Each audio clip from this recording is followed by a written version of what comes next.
कोहिनूर, इसका नाम सुनकर हमारे दिमाग में कुछ ऐसा चलता है।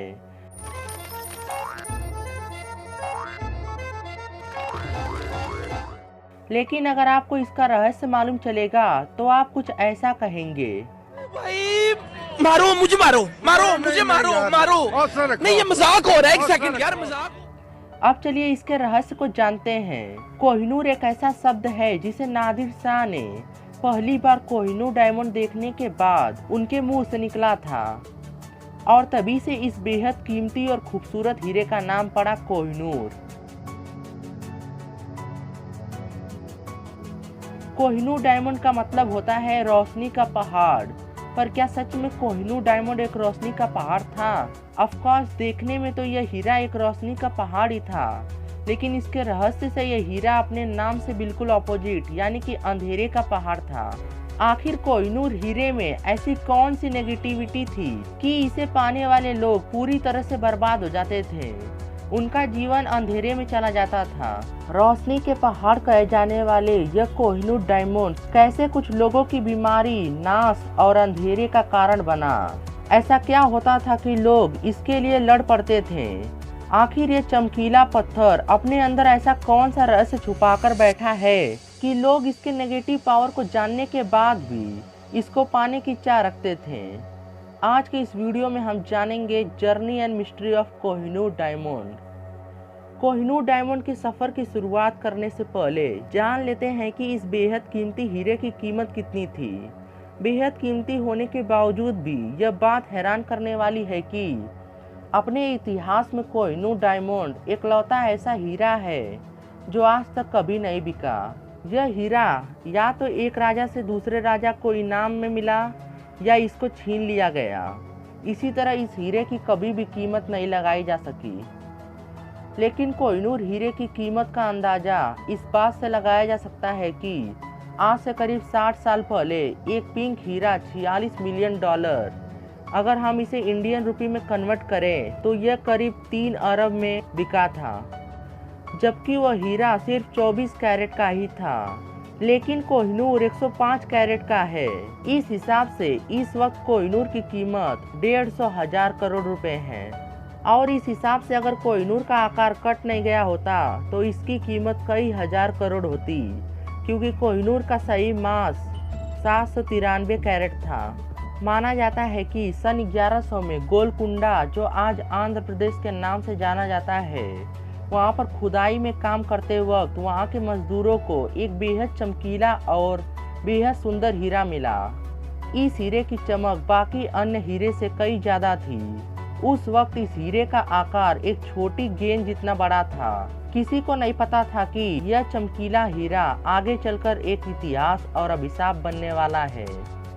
कोहिनूर हीरे का इतिहास हमको मिलता है बाबर द्वारा लिखी गई बाबरनामा किताब में, जिसमें उन्होंने लिखा था कि कोहिनूर हीरा मालवा के राजाओं की संपत्ति में शामिल था, जहां से यह हीरा ककाटिया डायनेस्टी के पास पहुंचा। यह हीरा ककाटिया डायनेस्टी में कैसे आया इसके बारे में किसी को नहीं पता, लेकिन यह बात इतिहास में मौजूद है कि इस हीरे के पहुंचने के सिर्फ 17 साल बाद ही ककाटिया राजवंश पूरी तरह से नष्ट हो गया। ककाटिया वंश के बाद यह हीरा तुगलक डायनेस्टी के पास पहुंचा। सन 1323 में तुगलक शाह द फर्स्ट ने ककाटिया वंश को एक युद्ध में समाप्त करके इस हीरे पर अपना कब्जा जमा लिया। इसके बाद सन 1325 से 1351 तक यह हीरा मोहम्मद बिन तुगलक के पास रहा और 16वीं शताब्दी तक यह हीरा अलग अलग मुगल सुल्तानों के पास रहा। उसके बाद धीरे धीरे इस हीरे ने अपना काम शुरू कर दिया था। इस हीरे के कारण पूरी तुर्की वंश समाप्त हो चुकी थी, जिसमें सबसे पहला नाम था बाबर के बेटे हुमायूं का।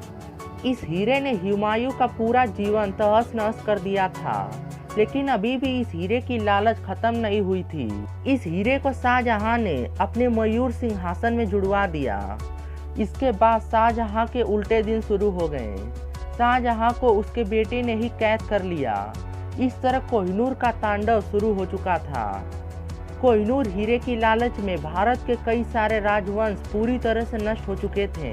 कई सारे राजाओं ने इस हीरे की लालच में अपना जीवन बर्बाद कर दिया था।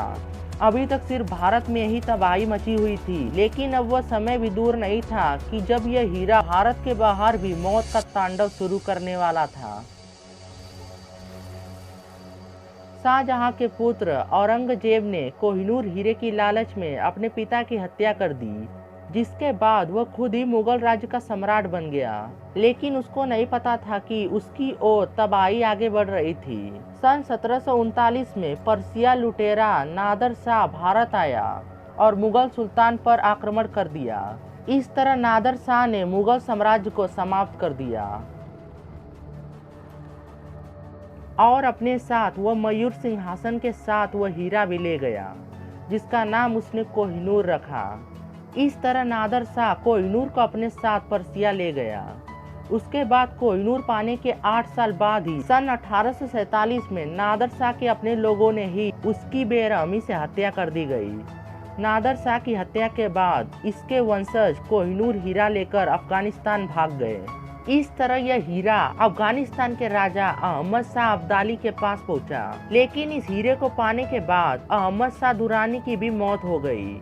Don't be confuse, Ahmad Shah Abdali का दूसरा नाम है अहमद शाह दुरानी। और उसके बाद उसके बेटे शाह सुजान दुरबानी ने कोहिनूर पर अपना कब्जा जमा दिया।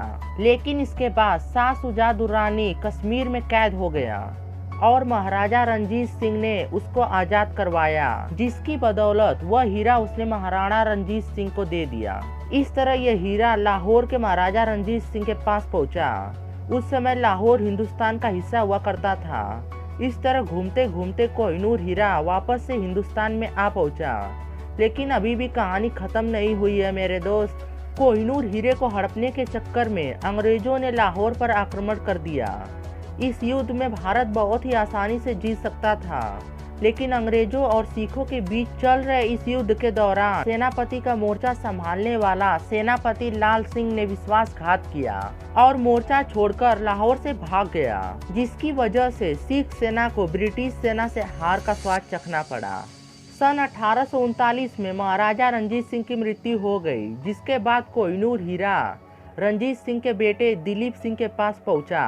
लेकिन रणजीत सिंह की मृत्यु के बाद अंग्रेजों ने भारत पर कब्जा करने का काम शुरू कर दिया था। सन 1849 में ब्रिटिशों ने दिलीप सिंह को हरा दिया और संधि करने के लिए उस समय के गवर्नर जनरल लॉर्ड डलहौसी के साथ समझौता किया, जिसके मुताबिक कोहिनूर अब से भारत की नहीं बल्कि अंग्रेजों की संपत्ति हो गई। इसी तरह अब अंग्रेजों की उल्टी कहानी शुरू हो गई। इस तरह सन 1849 में यह हीरा ब्रिटिश ईस्ट इंडिया कंपनी के हाथ लगा और सन 1850 में कोहिनूर हीरे को ब्रिटेन की महारानी विक्टोरिया को सौंप दिया गया। महारानी विक्टोरिया ने सन 1852 में कोहिनूर हीरे को 105 कैरेट का बनवाकर अपने मुकुट का हिस्सा बना लिया। साथ ही यह बात भी कही कि यह हीरा हमेशा महिलाएं ही पहनेंगी। उसके बाद भले ही ब्रिटिश लोग कोहिनूर को अपने पास ले गए, लेकिन कोहिनूर हीरा पाने से पहले ब्रिटेन दुनिया का सबसे शक्तिशाली देश था और शायद ही ऐसा कोई देश होगा जो अंग्रेजों का गुलाम नहीं बना होगा। यहाँ तक कि अमेरिका भी ब्रिटेन का गुलाम बन चुका है। जब से कोहिनूर हीरा ब्रिटेन के पास पहुँचा, इसके बाद ब्रिटेन की हालत भी खराब होती गई। ब्रिटेन के राज परिवार के लोग प्रीमैचर डेथ यानी कि अकाल मृत्यु, मर्डर या बदनामी के चलते मरने लगे और धीरे धीरे जो ब्रिटेन विश्व का सबसे शक्तिशाली देश था, आज वह कई देशों के पीछे चला गया है। आज भी कोहिनूर हीरा ब्रिटेन की महारानी के सिर का ताज बना हुआ है, जबकि सिर्फ भारत ही नहीं है जो इस हीरे को अपनी संपत्ति बता रहा है, बल्कि पाकिस्तान, बांग्लादेश, अफगानिस्तान, ईरान, अफ्रीका, यह सभी देश कोहिनूर को अपनी संपत्ति बता रहे हैं। सन 1976 में पाकिस्तान के प्रधानमंत्री जुल्फिकर अली भुट्टो ने ब्रिटिश प्रधानमंत्री से कोहिनूर हीरा पाकिस्तान की संपत्ति होने का दावा किया था, जिसको ब्रिटिश ने खारिज कर दिया, यानी कि ड्रॉप आउट कर दिया था। आज़ादी के कुछ साल बाद सन 1953 में भारत ने भी ब्रिटिश से कोहिनूर की वापसी की मांग की थी, जिसको ब्रिटिश ने अस्वीकार कर दिया था। वहीं पाकिस्तान का कहना है कि यह हीरा लाहौर से चोरी किया गया था, इसलिए कोहिनूर हीरे पर सिर्फ और सिर्फ पाकिस्तान का हक है, भारत का नहीं। खैर जो भी हो, पर फिलहाल यह बात बिल्कुल सच है कि आज कोहिनूर हीरा ब्रिटेन के पास है और वह किसी भी हालत में भारत या पाकिस्तान को यह हीरा वापस देने के लिए राजी नहीं है। ब्रिटेन कानूनी रूप से कोहिनूर को अपनी संपत्ति बता रहा है। उम्मीद है आपको journey and mystery of Kohinoor diamond जरूर पसंद आया होगा। अगर पसंद आया तो लाइक जरूर करें। आप इस वीडियो को अपने दोस्तों के साथ शेयर जरूर करें और चैनल भी सब्सक्राइब जरूर करें। Then see you in the next video. जय हिंद।